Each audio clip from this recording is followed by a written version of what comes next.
The Australian Maritime College offers many short courses and training programs to allow you to take your passion for the water to the next level. Dropping headline and forward spring.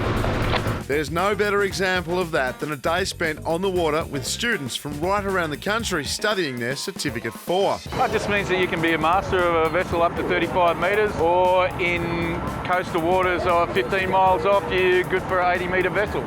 Dan Foley is in Tasmania from Gove in the Northern Territory, completing the 12-week course and benefiting from the full suite of on-water facilities the AMC is renowned for. If you want to really do a ticket that's going to matter to you professionally, this is the place to come. You've got heaps of different variety of vessels. Engineering-wise, it's the same thing. They just cover all bases. They're the full bottle. The course includes taking charge of the AMC's very own suite of ships, including Bluefin.